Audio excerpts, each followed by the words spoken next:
हफीज का एक मिशन है, एक मकसद है कि ये मजलिस दिल्ली में कायम हो। क्या वजह है कि तेलंगाना की आबादी भी 40 लाख मुसलमान और दिल्ली की भी आबादी 40 लाख मुसलमान, तेलंगाना का मुसलमान कितना सुरखरू है, अपने समाजी, अपने सियासी और अपने और इक़्तिसादी मामलात को अच्छे से कर रहा है, लेकिन हम अपना नहीं कर पा रहे। ये तुम्हारे इम्तिहान, तुम्हारा सब्र का भी इम्तिहान है कि तुम कितने देर तक डटे रहोगे।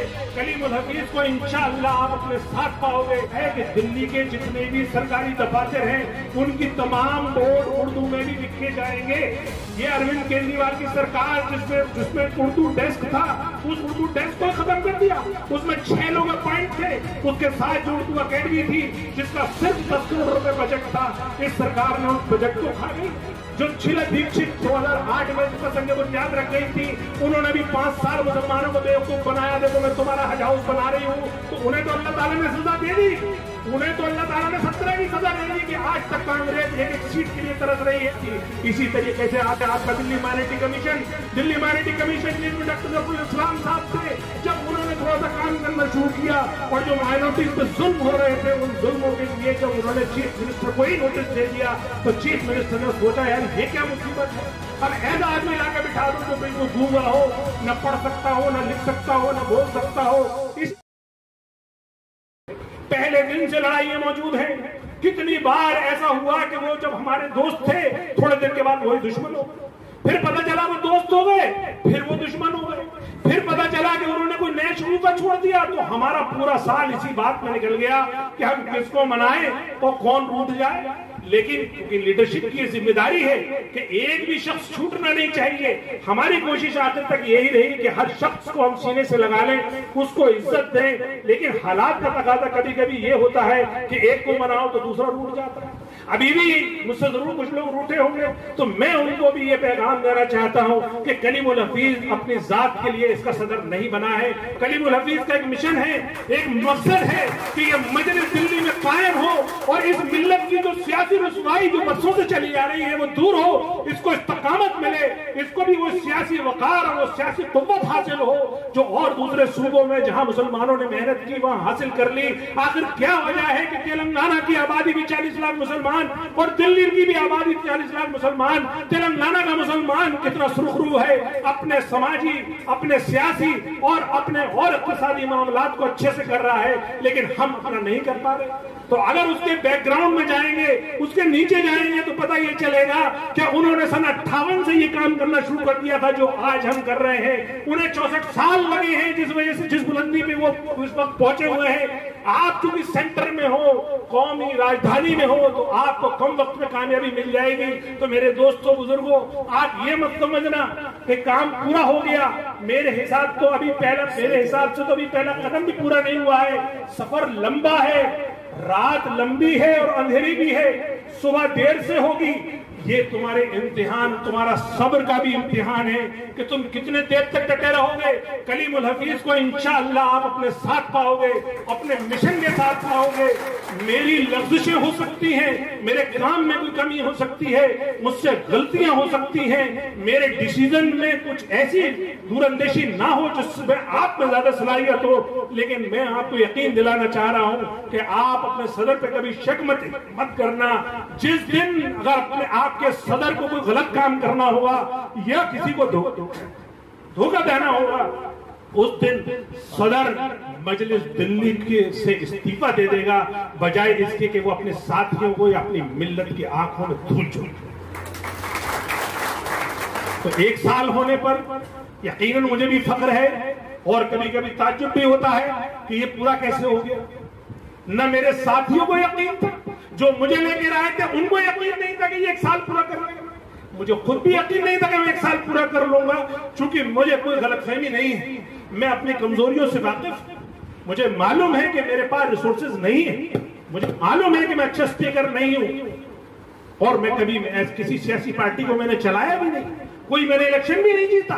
लेकिन सिर्फ एक ही ताकत मुझे रोके रखी, वो थी मेरी नीयत। मुझे मालूम था मेरे जो साथ काम करते हैं अब्दुल गफ्फार सिद्दीकी साहब, इनसे बारहा बात हुई, इन्होंने भी यही कहा कि कलीमुल हफीज साहब, आपकी नीयत ये है कि मिल्लत को कुव्वत मिले, आपकी नीयत ये है कि इंसानियत की खिदमत हो, तो इंशाअल्लाह अल्लाह आपको जिंदा भी रखेगा और कामयाब भी रखेगा।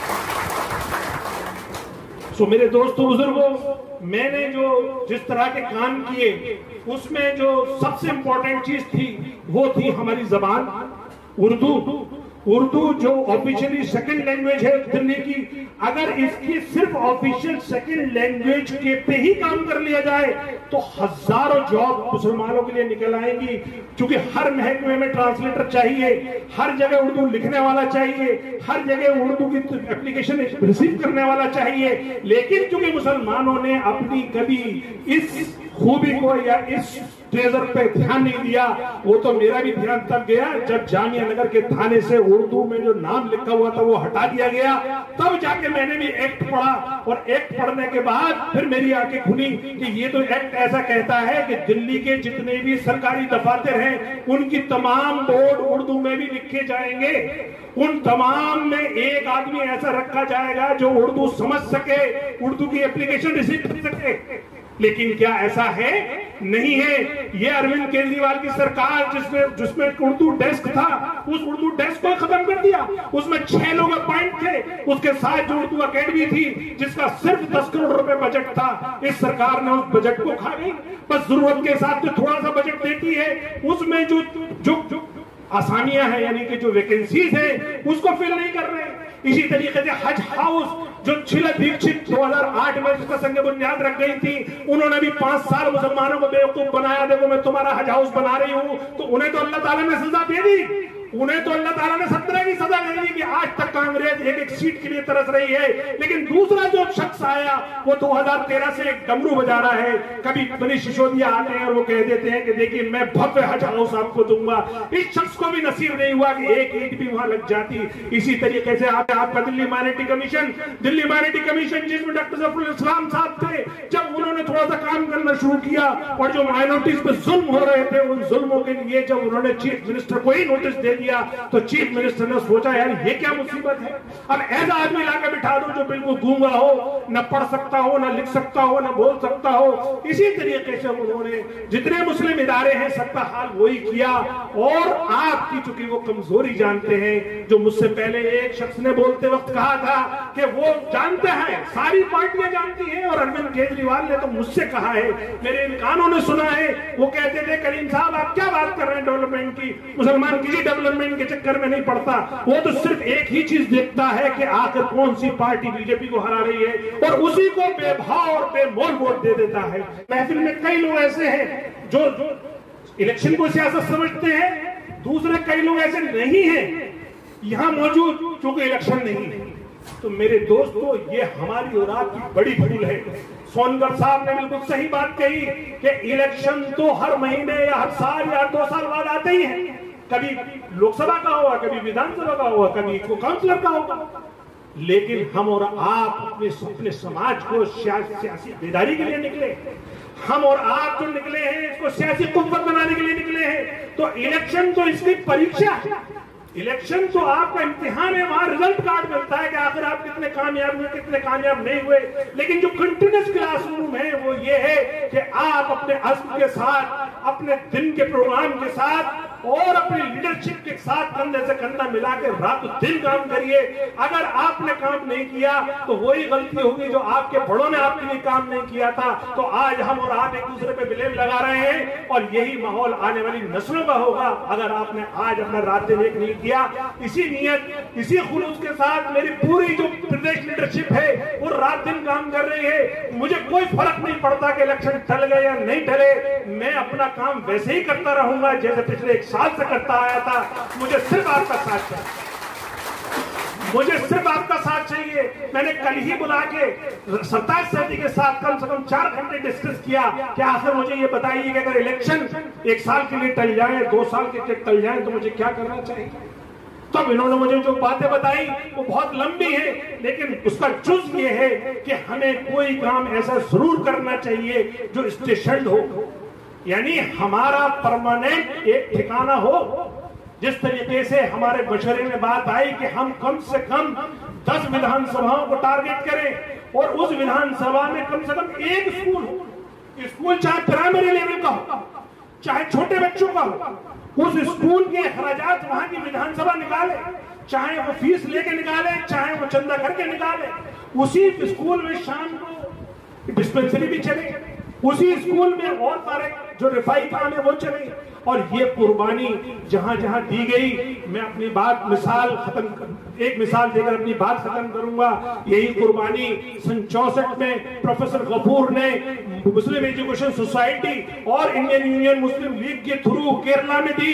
तो आज केरला के मुसलमान बाकी हिंदुस्तानियों से या तो बराबर है या कहीं कहीं ऊपर है। और यही कुर्बानी आपके कायद आजम बैरिस्टर असदुद्दीन ओवैसी साहब के वालिद मोहतरम या दादा मोहतरम ने दी। और उन्होंने ये काम जो सियासी और समाजी दोनों काम एक साथ किए, जो इदारे की शक्ल में आपको इस वक्त नजर आते हैं, ये जरूर इसी तरीके से छोटा सा कोई बीज पड़ा होगा, कहीं से छोटा सा स्कूल शुरू हुआ होगा जो आज कॉलेजेस की शक्ल में है, कहीं से डिस्पेंसरी शुरू हुई होगी जो आज मेडिकल कॉलेजेस की शक्ल में है, जिसको आप परम फख्र से बताते हैं कि देखिए हमारे 2500 बेड का हॉस्पिटल है हैदराबाद में। तो इसी तरीके से आपकी नस्लें भी आप पे फख्र करेंगी। ऐसे ही जलसों में आपका भी जिक्र होगा। अगर आप ये बीज आज से डालते हो तो मेरे दोस्तों, ये मैं अपना जो खाका है आने वाले वक्त का, जो इशारा है वो मैंने दे दिया। मुझे इसकी परवाह नहीं है कि मेरे काफिले में हजारों या लाखों की भीड़ होगी या सैकड़ों या चंद लोग रह जाएंगे। मुझे जिस हाल में रखेगा इंशाअल्लाह मैं अपने सफर पे चलता रहूंगा, लेकिन मुझे आपकी दुआओं की हमेशा जरूरत है।